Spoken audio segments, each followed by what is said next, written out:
This is Beyond Busy. I'm Graham Allcott. I'm the author of a number of books, including the global bestseller How to Be a Productivity Ninja, and I'm the founder of Think Productive. We work with some of the world's leading companies to help people get stuff done, but more importantly, to help people to make space for what matters.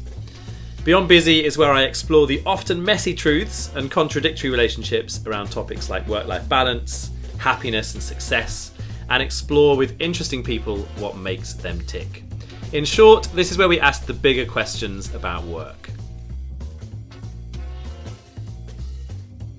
My guest today is Hayley Watts. She is a productivity ninja at my company, Think Productive, and she's my co-author for the book How to Fix Meetings.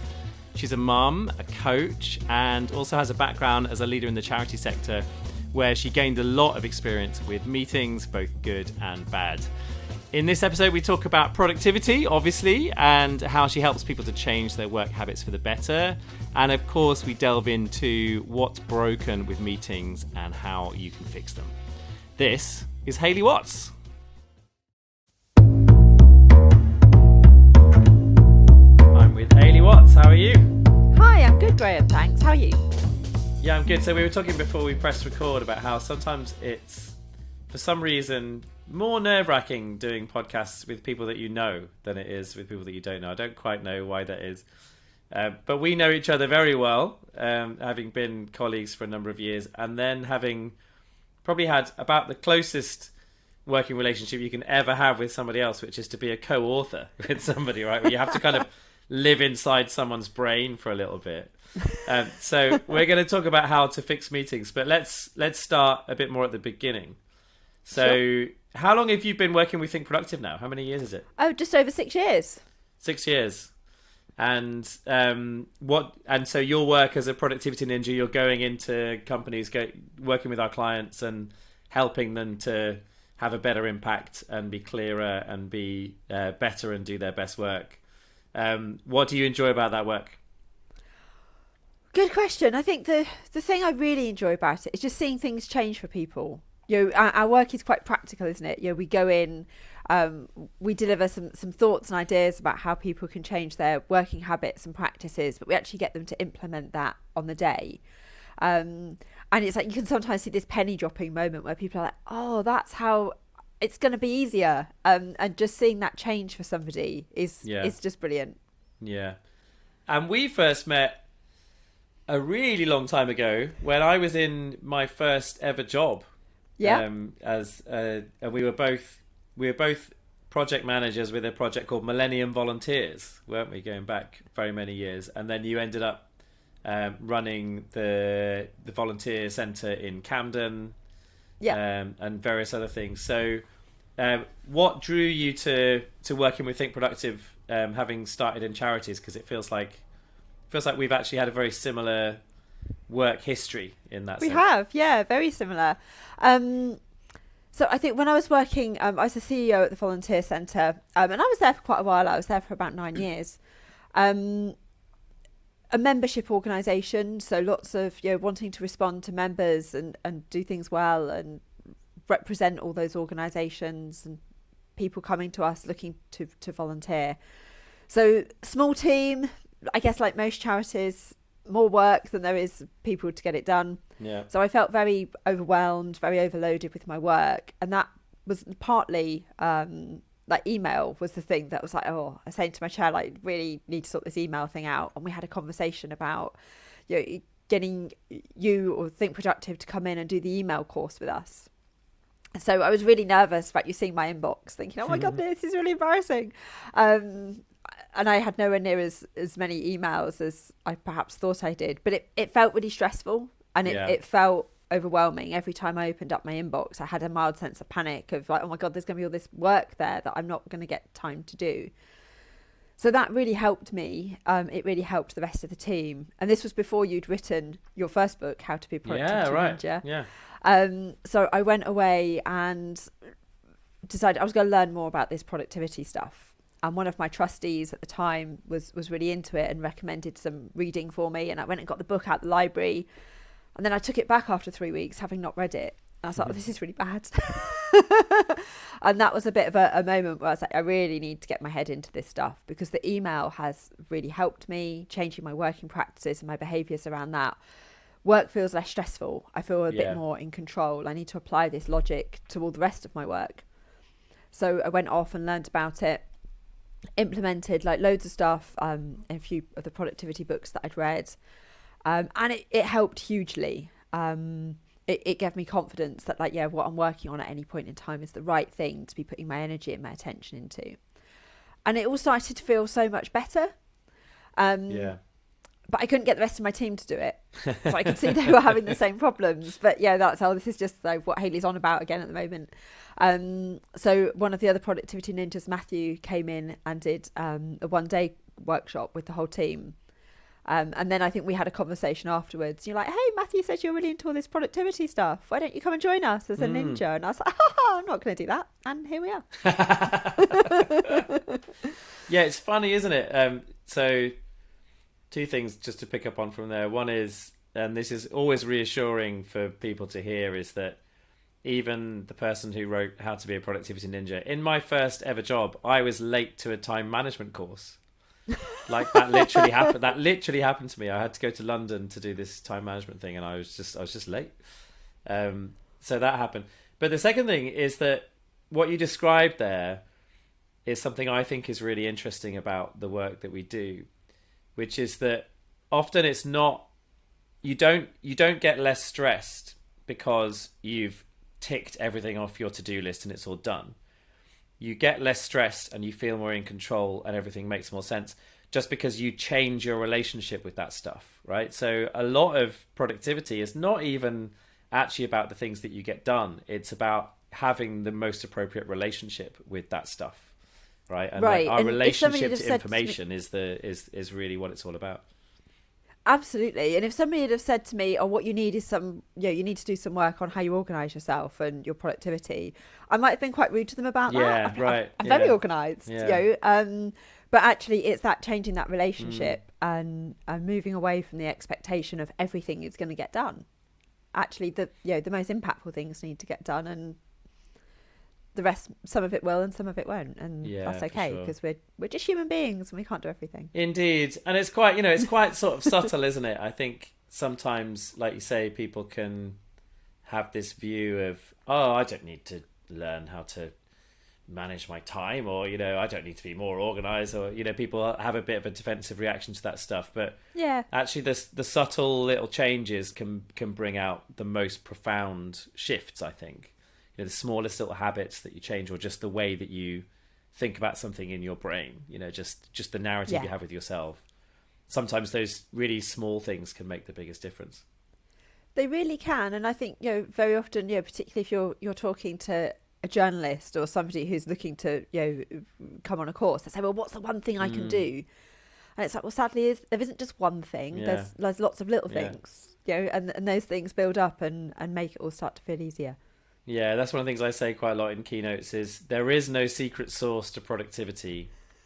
But if there was a secret sauce to productivity, it would be doing the simple things consistently and well, which is like so unsexy.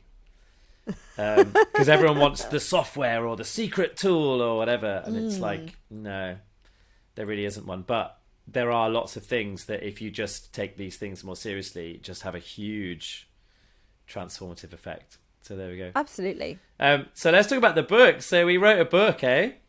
We did. We wrote a book over quite a long period of time with lots of stop-starts for... we maybe talk later about the email from our publisher saying, hey, can you rewrite the whole thing for Zoom? Might talk about that later. But so it's taken a bit of a while just with... the pandemic and everything. We didn't want to put this into bookshops that were shut and various things like that. Yep. So feels like it's been a long time in the making, but in the making. But let's start with just how are you feeling about How to Fix Meetings hitting the shelves? Yeah, it feels kind of surreal, actually. And like you say, we've been working on it for such a long time. it feels like a long time ago since we kind of sat down and said, right, these are things we want to go in the book, and this is how we're going to order them, and what's going to go in what chapter, and all that kind of stuff. So yeah, I'm a mixture of kind of nervous and really excited. So I'm looking forward to getting a paper copy in my hands. Yeah, I have this weird relationship with my own books, which is that I often don't look at them for months and months on end. I remember for there was a good period of about 3 years where I just couldn't open Productivity Ninja. I couldn't even look inside it. And I would give them away at events and sign them and sell them and all this sort of stuff, but I just couldn't open it. I couldn't look at it. But what's nice is, just in preparation for this, just opening the first proof PDF of How to Fix Meetings on the screen and going, oh, it's full of really good stuff, isn't it? Like, you sort of like part of your lizard. It's like a book. Yeah, I know, right? Part of your lizard brain reaction, I think, with books is to start just really worrying that it's not very good, or start really worrying that there's nothing in it. And then when you open it and you see, oh, there's this lovely illustration, and there's this, this exercise and this table, and like you start to just see it all fit together, and it's like, oh, this is it's like a proper book. We did a book. Yeah. So let's talk about the whole issue of meetings then. So it feels like over the last few years, one of your sort of unofficial sort of little roles within Think Productive has sort of become like meetings maven, right? You've sort of become the person who is just generally very interested in the whole sort of topic of meetings and the process of meetings and techniques to do with meetings. So is that something that you were kind of conscious about, and where did that start, that sort of having an interest in how people get together and how people meet? Yeah, I think, and that's your really polite way of saying I was nagging you that like we need to do more on this stuff, right? So, and I think when Matthew came and did the 1 day course with me and my team in my previous job, we loved it. It was great. It really helped people. But I was going to a lot of meetings. Some of them were internal, but quite a lot of them were external. As a membership organisation, I think it was an idea, well, if we invite Hayley, she's representing like 300 organisations, then we've consulted with this sector. Yeah. So I was going to quite a lot of other organisations meetings, things where there maybe lots of different organisations represented, people wanting to get their different views across. And some of those meetings were hard work. That they're supposed to be an opportunity for people to get together, to collaborate, to share ideas. And there may have been some nuggets of that within those meetings, but a lot of them, I think, were maybe quite political. A lot of them, I don't know if we achieved what we were looking to achieve, but there wasn't clarity around what we were looking to achieve. And then there was one meeting that stood out as being so much better than all the rest. And I started thinking about, well, why is this?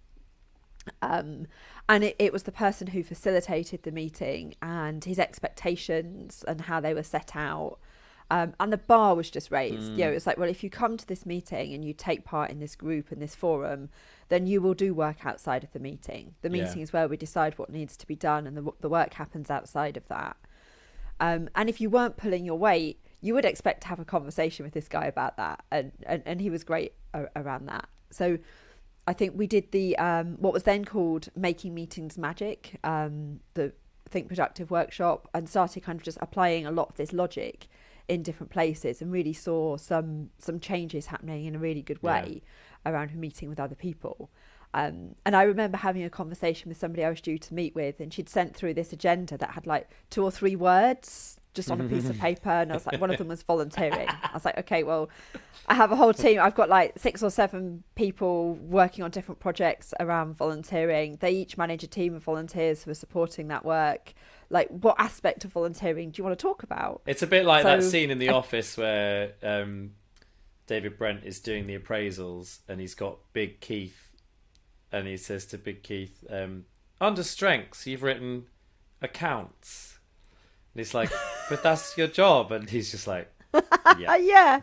It was exactly like that. Yeah. So I picked up the phone and I was like, tell me what you need to know, because like my whole world is volunteering. Like, what do you need to know? Yeah. What do you want to understand? What do you want me to share with you?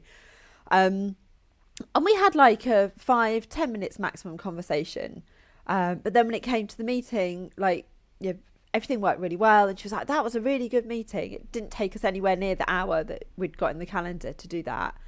And it was just kind of like, oh, there's something here. There's something about the way we're doing these meeting things that aren't working for a lot of people. And I think that's interesting. I'm sure lots of people go to meetings where they come out of it and they kind of say, oh, what just happened? What did we do? What did we achieve? Yeah, for sure.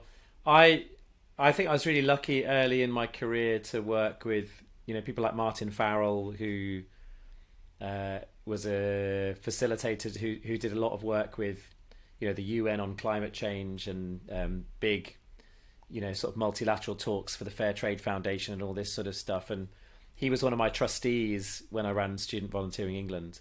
And so if ever we had big meetings or get-togethers or whatever, we would always bring him in as the facilitator, often pro bono. He was just doing it just as a great way of sharing his expertise. But watching him work was like watching a magician, you know, and just the way things would feel stuck and then he'd suddenly pull this rabbit out of the hat, or he just seemed to have this real knack of like finding the route through these difficult conversations. And of course, like, a lot of that is experience, but also a lot of that is forward planning and having a toolkit of stuff in the back of your head. Here's what I'll do if this happens. If this happens, this is what I'll do. You know, just playing out some of those scenarios, having those preparatory, you know, conversations with people beforehand.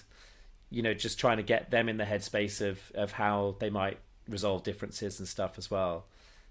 So yeah, I think I've just been really lucky over the years, and not just Martin as well, but you know, people like Fiona Dorr, who used to run YouthNet, was incredible in the way that she ran meetings, and she was very influenced by Nancy Klein, who I think, you know, some of her, you know, sort of techniques and ideas are definitely an influence on this book as well, right? In terms of our book, How to Fix Meetings. Yeah. So I think I was just quite lucky to, like you, see that contrast between people who were just doing meetings in a way that just felt really meaningful and that really promoted this idea of human connection. And then, you know, you contrast that with the terrible meetings that you're at, and I've been at plenty of those. You know, you can really see that this is a really important topic, right? Yeah, and I think when you go to those two different types of meetings, the contrast is really clear. And I think it's not until you take a step back and you kind of try and reflect on, well, why is that like that? And, you know, I'm in the meeting that's not going so well. I'm part of that problem. Yeah. But equally, I'm contributing the meeting that is different and feels more energetic. So, you know, how do I up my game, even if I'm not the organizer or not the person responsible for the agenda setting and all that other stuff that goes with it?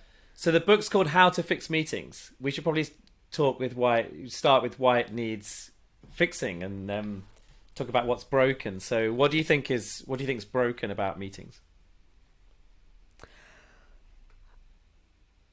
I speak to so many of our clients who will say, oh yeah, I've just got back-to-back meetings. I've got too many meetings. I can't get the work done because I'm in meetings all day. And then, you know, you look at people's calendars and, like, literally they are in meetings all day. You know, they're back to back. And particularly people who are more senior in organisations will say, well, I spend all day in meetings and I have to work in the evening at the weekends to get the work done. And it's like, well, that's not sustainable. Yeah. You know, that's not going to work. That doesn't help those people to make the best decisions. It doesn't help them to do their best work. So I think there's something that's broken around just the volume of meetings that people go to. But we've also created this culture in the world of work where anybody who's got anything to do with what's being talked about gets invited to the meeting. Yeah. And the culture is, you know, you receive a meeting invitation and you're like, oh, right, okay, can I go? If I haven't got another meeting, I'll go. Whereas sometimes when you say to people, well, do you need to be at that meeting? What are you going to get out of it? Why are you attending? Why is, you know, this other person over here not attending? And they're like, oh, I don't know, I was invited. If I was invited, I'll go. So I think that's one of the things that's broken. And this idea of, you know, you turn up to a meeting and it's the chair's job to make the meeting work well. Right. I remember doing a fixing meeting session with a group of people, and one of the big reflections that lots of them took away at the end was like, actually, yeah, I have a role to play. Even if I'm not the person chairing the meeting, I still have, part of the responsibility for making that meeting work well is me as a participant, as somebody who's showing up. It's like even when it comes to shit meetings, silence is complicit, right? Like if you're just going along with it and you know it's rubbish, then you're part of the problem too. And what about absolutely. Numbers wise? So just thinking about the cost, I just sometimes I find myself when I'm walking through the floor of an organization or whatever, and like I just sometimes I can almost like see in my head the kind of numbers or the sort of power of just how much money is being spent on this office space, on this person, on this and and you can kind of just see that money just kind of walking around sometimes when you walk into offices and organizations. And I think never is that more apparent than if you start to just go around the table and think about how much people are being paid to sit there, and how much this collection of decisions that are not being made is actually costing. Right? Yeah. So I think we worked out, didn't we? If you've got 4 people and they're in meetings for 10 hours a week, by the time you work that out for the cost per year, that's around 25k. You're starting to get towards the cost of somebody's salary. Yeah. So, if people are kind of sitting there and they're saying, oh, yeah, well, we're not getting enough done, we need more people to come and help. Maybe actually, you need less meetings so that you've got more work outside of that to get done. And so one of the big, which probably leads us quite nicely onto one of the big models in the book, which I'm really excited to share this with people, because I think if we can get this mindset over to people, I think it could make a big difference. But the yin and yang of meetings. So do you want to explain what the yin and yang of meetings is? Yeah. So yin and yang being kind of opposing forces, right? They're the opposite to each other.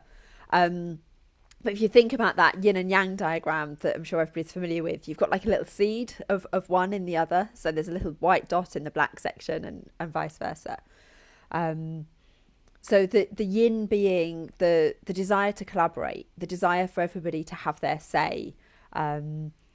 It's everybody being able to articulate what they think, and that takes time. The people who are more yang orientated towards the yang side of things are probably look at their watch, we're falling behind the agenda, we're not on schedule here.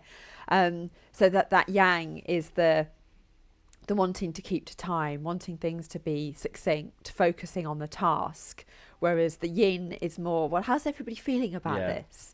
And you need a bit of both for things to work. You need those things to be in balance. You can't have a meeting, a meeting that's all yin is probably more of a therapy session, and a meeting that's all yang is maybe not getting to the root of the issue. So it's about looking for balance, isn't it, between those two things? And I think some people's style is perhaps more yin or more yang. People might talk about some of the specific meetings they go to. They might say, oh, that's more of a yang meeting and this one's more of a yin. So thinking about how you bring those two things together in a way that's that has some balance between those two different opposites. And so I love those kind of opposing energies. So the yin energy, which for me is very much reflective, listening, trying to be in tune with what's around you, generalist. And then yang is very much more like specific action, structure, go. And I think it's really important to have both of those within a meeting, but it's also really important to think about, as we talk about in the book, the idea of yang also being just get on with it, just get out of it, don't be in a meeting in the first place. And so like what I'm really hoping is that people can get into this model as a way of saying, actually, we need to create more yang time in organizations and just cut down on the number of meetings. And we've got some nice little exercises and sort of mindsets within the book, which I hope will help people to delete some of the meetings that they're attending and start to sort of clear some space. But I love the idea that we can, when we do get together, we can make meetings rarer, but then when we do get together, we can actually use that to really profoundly connect and share attention. I think that's the thing about a good meeting, is that good meetings are one of the last places where humans very generously come together and share their attention with each other, right? And it just the way our attention is so fragmented now, I think that's just not to be underestimated, like the importance of that and how profound that can be. But then also we need to actually have the time to do stuff off the back of that as well, which maybe leads us quite nicely on to the 40-20-40 model, because that's the whole thing about when you're in back-to-back meetings, is that you're totally in opposition to the 40-20-40 model. Do you want to explain what that is? Yeah, sure. So the 40-20-40, the idea is you spend 40% of your energy, your time, your effort on planning and preparing for the meeting. The meeting itself takes up 20% of the time, and 40% on the actions, the follow through, the reflecting, like how did this meeting work? What do we want to do differently next time? And that's not to say you only give the actual meeting 20% of your attention. So just want to be clear on that, because people have asked that before. So if you think about the whole meeting experience and what you're meeting to discuss and that issue, that's the kind of the balance that we would suggest. So I think I'll be honest and put my hands up and say, before I came across this idea, I probably spent 5% of my effort thinking about the meeting beforehand, like 85-90% in the meeting, and then maybe another 5 or 10% afterwards. So that example I talked about before, when I was given an agenda with 3 words on and just picked up the phone and said, look, what are we looking to achieve here? That's part of that 40% beforehand, so that you can do that planning, that preparation, that understanding what you're looking to achieve before the meeting, and that makes the meeting itself so much more effective. If you think about meetings where maybe you're looking to solve a problem, if you can articulate and share with everybody the data and the information about what the problem is beforehand, then everybody comes to the meeting in the same place with the same understanding to look to solve that problem. Whereas if you say, look, we've got a problem, and maybe not everybody's on board with the fact that there is a problem. Maybe some people haven't seen the data and don't quite know what it is that you're looking to achieve, or why a change needs to be made. And you can spend most of the meeting getting people on board with that. So just kind of thinking about how we do some of that beforehand. How do we make the meeting itself effective? And then how do we reflect on it afterwards? How do we say, well, what worked well, what didn't? But making that meeting really action orientated, because unless it's a deliberate decision at the meeting, like, okay, we've discussed this and we're not going to do anything, and that's our conclusion, most meetings will have actions, things that people agree to do, or change that needs to be made as a result of all those people coming together and sharing their effort and their attention.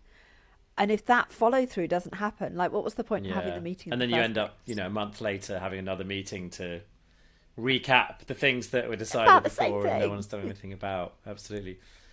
What can people do to just make the follow through of meetings much more effective? So how can people use their behavior in the meeting to really drive that performance and action after the meeting?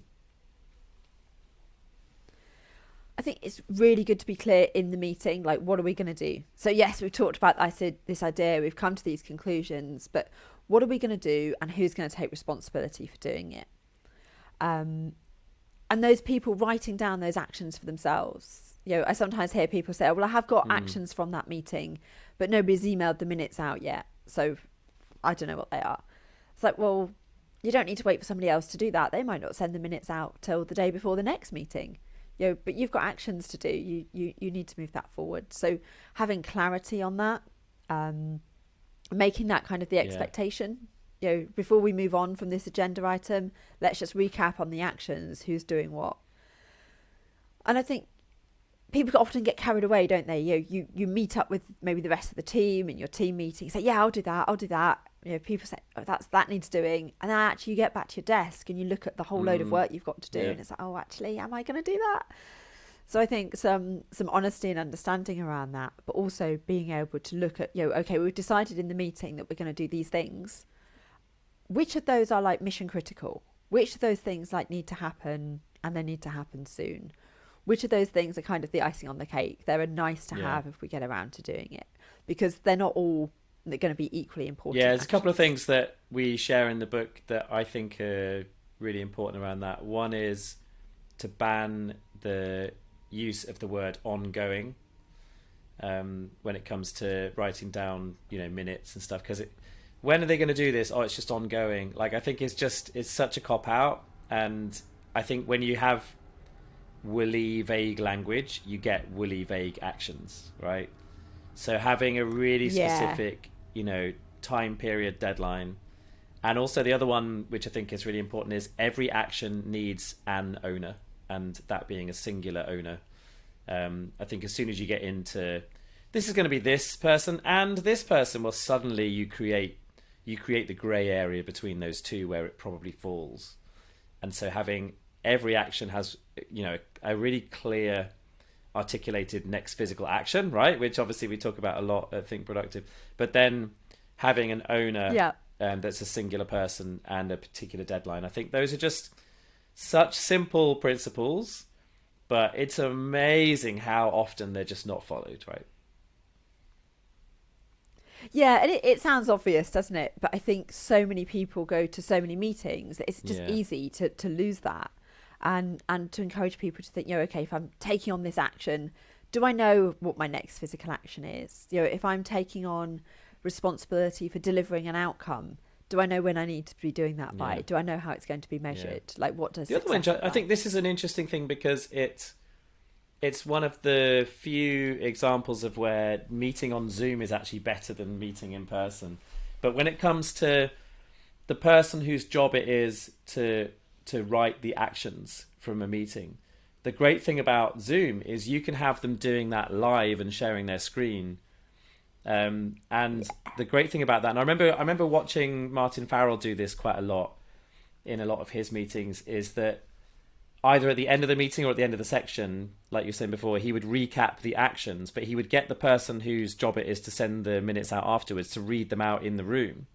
And the great thing about that is it gives everybody else the chance to just clarify or say, actually, I don't think that was quite what we agreed, or, and getting that clarity in the room with people and kind of using the minutes that kind of feels like it's a future, after the meeting thing, using that as the device in the meeting to drive the clarity, I think is something like I do that a lot in my own internal meetings and just find that like a hugely valuable little kind of, tip and trick. Yeah, very often I think meetings don't need like long pages of notes with who said what and all the kind of the detail of the conversation. Sometimes they just need the action points. And it will depend on the meeting. If it's a board level meeting, you probably want more detail than that. But if it's a team meeting or project meeting, maybe the actions are enough and somebody doesn't need to spend, their effort and attention on typing up exactly who said what, because you've captured the actions and the things that matter the most. You walk the talk quite a lot with this because you're also are you still the chair of your school governors board? So I think you were going to be the acting chair for 2 months or something, wasn't it? And then they roped you into it becoming a longer term commitment. Yeah, that was a year ago. I think I remember saying to you at the time, that's never going to be a temporary. You did. Yeah, definitely. And I think that's an example of that's quite a difficult. Should we just recap, because we've got people listening to this all around the world that might not know what school governors mean. Yeah, of course. So you're good point. So you're a parent of a kid who's in that school, right? Yep. So the in the UK, schools that are independent schools, no, that's the wrong word because they're a different thing. Schools that are run by the local authority and they effectively run their own budgets. They have what they call a board of governors. It's essentially a group of volunteers. Some of them are parents, some of them are not parents, who are people from the local community who bring together their skills and their expertise. And the idea is that they're responsible for the strategic vision of the school. They're responsible for making sure that that vision is implemented by the senior team within the school. So it's the equivalent, I guess, of a board of trustees for charity, but with I guess more scrutiny, I suppose. And there will be a list of like things that, you know, these are things the governors have to discuss either per term or per year. And it's part of the role of governors to monitor what's going on in the school and to give feedback, not to check up on the quality of teaching as such, but to share their observations. You know, if we've decided at a strategy level that we need to make, I don't know, teaching of maths a priority, then how is that being implemented? If the head teacher comes to a board meeting and says, oh yes, we're doing a great job with maths, the children are all where they're supposed to be at, or what's the evidence for that? So the board is about accountability and strategic vision. It's not about the day-to-day operational stuff. A lot of the stuff that we talk about in the book, so you've been implementing that within your school governors board. What's been sort of like the reaction to that? How different has that been from what went before culturally? What's it look like in that sort of setting? Because I always think about what we do as more about, you know, business meetings, you know, internally within a culture, and this is quite a different thing. It's obviously got a statutory sort of legal element to it as well, right? Yeah, it has, and I think that sometimes makes it difficult to get down to the problem solving, the nitty gritty, the diving deep into stuff. So in terms of that 40-20-40, I probably spend a lot more time reading the papers and the data before those meetings than the actual meeting itself. So yes, I'm involved with planning the agenda, but there's only a certain amount of wiggle room there. There's a whole load of stuff that needs to be on each agenda.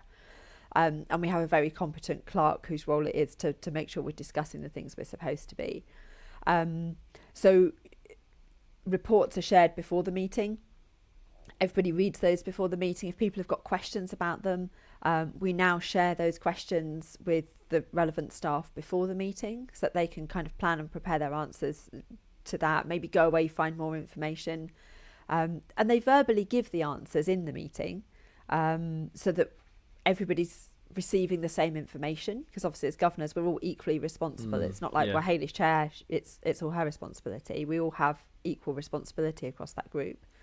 So there's loads of stuff that we do before the meeting. The actions that come out of the meeting are very often actions for the senior team at the school to take forwards rather than for us as individual governors, although there will be a few of those. So yeah, that preparation, that understanding the data and the information that we're looking at, all that happens before the meeting. And I probably spend 40-50% of my time and effort on reading up on that stuff and understanding it, so that everybody that's coming to the meeting has had the same information, they've had a chance to ask questions, they've understood that. And that does make the meetings flow much better. I mean, we would be there for hours and hours. Well, that's often the stereotype, isn't it, of things like school governors meetings and charity trustee boards and stuff, is that, you know, that it starts at 6 p.m. and finishes at about midnight, and, you know, everyone's just kind of on coffee fumes and biscuits by the end of it, sort of thing. And it's been interesting doing those meetings in the last year online, you know, because they're, you know, we've still got the same amount of time to deal with stuff that we had before. But I do think it, you know, a couple of people commented afterwards, like, oh, this online meeting thing isn't as bad as I thought. Have you had any Jackie you Weaver know? moments? So, you know, one of the other... Oh, no, I've got a great group of governors. So we've not had any of that. But, you know, just things like getting everybody to say something at the beginning of the meeting. You know, so that everybody, you know, if there's new people there, people who haven't been to the meeting before, it's about introductions, but just as a way to connect with each other on a human level before the meeting gets started. So everybody gets used to speaking and saying something. I think that's important on any meeting, but especially when it's on camera and people might not be. Yeah, for sure. That's one of those things that so I learnt this from Martin Farrell and from Fiona Dorr, but it's one of the Nancy Klein thinking environment things, right? It's the opening round, and she talks a lot about arrival. So when you arrive in the room for a meeting, or when you arrive on Zoom, that's not your arrival. Your arrival is when you've kind of settled, you know, mentally, and you've kind of orientated and you understand who else is in the room and have that little bit of connection with everybody. And so she basically talks about you ask questions at the beginning and everybody responds, so that you begin with a positive reality. So the one I generally do is, how are you feeling right now? And then just say one thing that's going well. And you find sometimes people have a really obvious work win that they want to share. And other times it's like, oh, my kid's back in school. It's really good. Just like a personal thing. But the thing is, everybody's an expert in their own life, so no one can get that wrong. And there's something about being able to contribute early on in a meeting, which is uncontroversial, where you reliably just can't make a mistake with it. It just kind of settles everybody down, I think, and just creates that space where, like you say, if then later in the meeting there's something that you really is like a burning issue and you really should be saying something, if you didn't speak at the beginning and this was going to be the first thing you were going to say, then that just becomes more awkward, right? It just adds a kind of heightened nervousness to it. And we've all been in those meetings where we might be the one person who disagrees and it feels like everyone else has got it wrong, but we just stay silent because we're worried about being judged. And I think that opening round, because it breaks the seal, it really helps to encourage that more healthy dialogue at the points where it really matters, when it comes to challenging groupthink or throwing in an unusual idea, or just being brave in whatever the circumstances. Yeah, and I think if somebody's kind of thinking, oh, I want to disagree, I'm not too sure what to say, the fact that they've already spoken and they've already contributed something, I think does make that a little bit easier. And I think it's very rare for somebody to say something and put that out there and then for people to just dismiss it and say, no, that's not a thing. I think whenever somebody does that, that's where the really good conversation in a meeting can sometimes happen. Somebody just being brave enough to say, actually, are we going down the right track here? What about this other thing over here? We haven't taken that into account. And then everybody be like, oh, yeah, that's I've been thinking about that a lot just generally recently, about how we've sort of lost the ability for healthy disagreement, right? Just, I think, just the way people view social media and all these other things, it just feels like we've got to a stage now where we're only really comfortable if everybody agrees. And I think it's actually it's a healthy thing, isn't it, to have that tension and to have that disagreement and to hear different sides of an argument and kind of interrogate positions, because I think then you end up getting to somewhere that might be slightly better, Yeah, I think you nearly always end up at a better place. And that's interesting. I was having a conversation with my 8-year-old. My partner and I were not arguing, but disagreeing about something. And it was like, stop it. I was like, people are allowed to disagree. It doesn't mean they don't like each other or they don't love each other anymore. But we're allowed to have a different opinion and we should be able to express that. And, he found that very confusing. But I think it really applies in a meeting. And that's the thing about being an engaged participant. Right, you don't have to just go with the status quo and just agree with what people are saying. Like, you're there, you've been invited to the meeting to offer your skills, your expertise, your perspective and your insight. So you kind of have a responsibility to do that. Like, otherwise, Absolutely. What's the point of being there? You may as well have I just wanted to pick out a couple of other things from the book that might just be useful for people. So let's talk about beware of the hippo. So tell us why hippos have a place in this book. So Hippo being the highest paid person's opinion. And when delivering our Fix in Meetings workshop, everybody then always looks at like whoever the highest paid person in the room is, because everybody always knows who it is. There might be some exceptions. There might be some times where it's the project manager for the thing that's being talked about, but there'll be somebody in the room whose maybe opinion carries a bit more weight. And research suggests that people will agree with what that person's position is and what they're saying against all the evidence that might be out there to the contrary. So people get into this, maybe it's an expectation, maybe it's just a cultural thing in terms of how people behave, but they tend to agree with that person because of who that person is rather than because of what they've said and what they're suggesting. So one of the things that you can do to get around that is, if I'm facilitating a workshop, I will tend to ask that person their views last. So you get everybody else to share their contribution and their thoughts. And what that does is that allows that that more senior person perhaps to hear everybody else's ideas. There's probably something there that they haven't thought of. Maybe there's somebody else who comes up with the point that they would have made. So it allows somebody else to do and say that. So different tools and techniques for trying to mitigate that impact. But if you know that's you, if you're in a meeting and you know that you're the senior person, take a step back, let others go first, so that you get a richer, and coming back to the group conversation thing that we talked about before, and the danger of groupthink.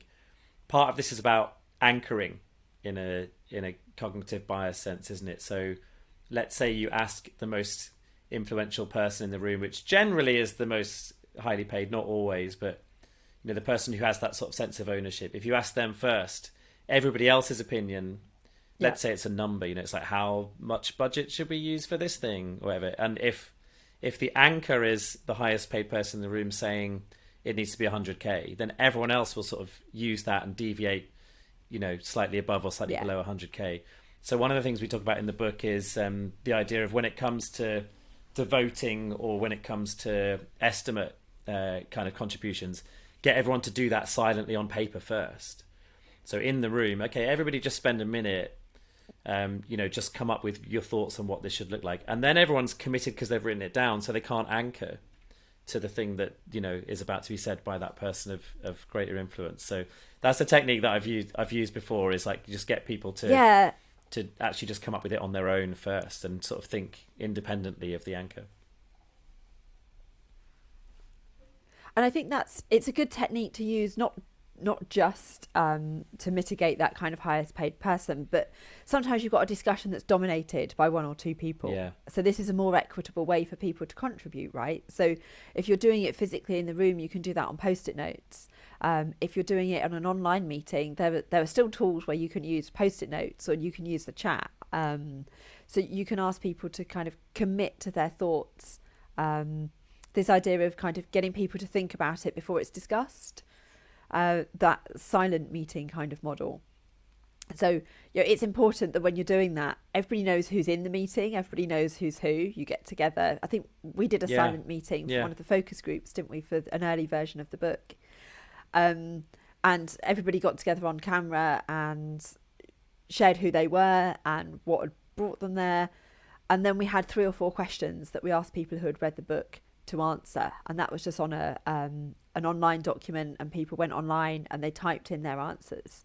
And then we, as the people hosting that meeting, because there's agreement and consensus on that issue, we don't need to delve deeper into that. We understand the points that are being made, but we're not too sure about what people are saying here, and there's some difference of opinions. We really want to talk about that and understand a bit more about what that issue is. And I think that's just a really neat way for managing that anchoring, but also for people having a more equitable conversation where everybody gets the same opportunity to the other one I really wanted to talk about is the idea of purpose statements, because I think this comes back to the idea of 40-20-40 and preparing properly and preparing with clarity. So tell us about purpose statements and what they are and why they're important. Yeah, so for each meeting to have like a sentence or two that says this is what we're trying to achieve. So we're looking to make a decision, or we're identifying a way forwards with this issue. We want to come up with an action plan. So how do you know when you're finished? And that's not by looking at the clock. That's by saying, right, this is the output we want this meeting to achieve. This is what we want to achieve a consensus on. So things like, if it's a monthly team meeting, you don't want your purpose statement to be, to share information and get together as a team. Like each meeting is going to you're going to be discussing different things potentially. So some clarity on, in March's meeting, this is the outcome, this is the output that we're looking for.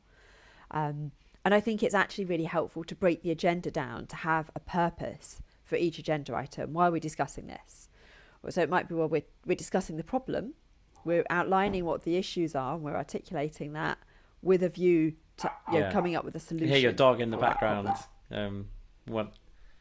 wanting to come and come and add their input to the meeting as well. So let's pick one or two more then before we finish. I suppose one of the things that a lot of people will be thinking is, okay, so it's all very well having good structures, but then how do I deal with, the annoying person in the room who just talks too much? So you're in a meeting, you're the chair, maybe you're not even the chair, but how do you deal with when you have one person really dominating the airwaves? So I think, like you said, it doesn't have to be the chair who deals with that, right? It can be anybody who deals with that. And I'm sure, there are times where I've probably been that person. I'm sure there are times where people listening recognise that in themselves as well. But I think it can be great to be able to say, well, actually, we've not heard from Graham. Graham, what do you think? To ask somebody to contribute, to maybe say, maybe even set a timer and say, right, can we hear what everybody thinks? Just 1 minute. Where are we all at on this issue? Or 30 seconds. Just to kind of take people's temperature and see where they're at. That gets everybody talking. It makes it clear that only one person can talk at a time. And then you might say, well, okay, this person over here, maybe Elena, you've got a different take on this to other people. Tell us a bit more about that. So it allows either the person who's chairing the meeting or even the person who's talking too much. It maybe gives them a signal that actually we need to hear from some other people. So I think anybody in a meeting can do that. They can just say, I understand your point. What you're saying is this. You can briefly paraphrase what's being said. Does anybody else have a different opinion? Yeah. Because that's what we want to be searching for. We want to see, where's the difference of opinion? How do we hear those? I mean, there's so much more in the book that we've not talked about as well. But yeah, let's wrap this up and start thinking about where people can find out more. And obviously we want people to go and pre-order the book, right? So tell us how we can do that. Yep. So book comes out on the 13th of May. It's the 13th of May. It's changed about 3 times, hasn't it? In the last month, due to apparently there's quite a lot of backlog of printing in a lot of the publishers' print houses because of COVID. So it's they literally couldn't print it fast enough, basically. But yes, it's 13th of May. We're out. And hopefully by then people will be able to meet again in person. But the book covers all the stuff we're talking about in the book. It applies to whether you're meeting online. It applies to whether you're meeting in person. So you can order that from all the usual places. Amazon. It's called How to Fix Meetings. There's an audio book as well, so that will be available. Yes, that's my job to tell everyone to do that. We'll put the links in the show notes. There you go. You've done my job for me. That at the moment.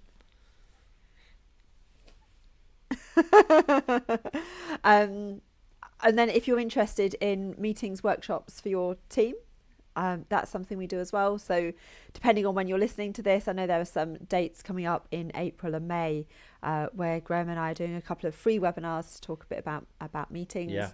Or we can come in and work with your team. So we'll put all the links to those in the show notes. And it was good that you mentioned there that we have made this deliberately a book that will, because it's about how to share and how to manage attention in group settings. It's as applicable for Zoom as it would be for face-to-face. We didn't really tell the story, did we? But so we got an email about a week into the pandemic from our publishers saying hey, can you rewrite the whole book for Zoom and have it done in about 3 weeks and all the rest of it. And basically I sent a very forthright email back saying, we've kind of got quite a lot on our plate right now. We've already written this book and it's ready to go. But we did actually go back and do quite a lot of adjustments, didn't we, to make sure that it's as applicable for Zoom as it is for face-to-face. I think so many of these as principles are, the principle's the same. It's just the medium of face-to-face or the medium of Zoom is different. Absolutely. So a lot of it didn't really need to be changed, but we did make quite a few alterations off the back of that to make sure that we're a bit more in tune with the kind of, I think, the hybrid model of working that will become the norm over the next 2 or 3 years, I guess. Yep. Cool. Hayley, is there anything else you want to say before we finish? Cool. Well, it's I been great don't having think you so. on No, Beyond thank Busy. you very much. And yeah, as I said at the beginning, it's always like I always feel more nerve-wracking doing this when it's people that I know really well. But yeah, just to say thanks for being on Beyond Busy. And yeah, it's been just a real pleasure collaborating with you on this book, actually. And just I feel like we've worked really well together in the kind of process of writing it. And now is the fun part, because we get to actually just continue that by sharing it with lots of people. So Yay. I'm really excited, and yeah, really looking forward to sharing it with people. So thanks for sharing it with us today. This video is sponsored by Think Productive, home of the Productivity Ninja. We help people and organizations to increase their impact and make space for what matters through a range of workshops, programs, and coaching. Head to thinkproductive.com to find out more. Are you interested in booking me as a speaker for your event? You want to sign up for my Rev Up for the Week email? Do you want to buy some of my books? Or do you just want to find out what I'm doing right now? It's all at grahamallcott.com/links. And if you like this video, please like, subscribe, and share so we can make more.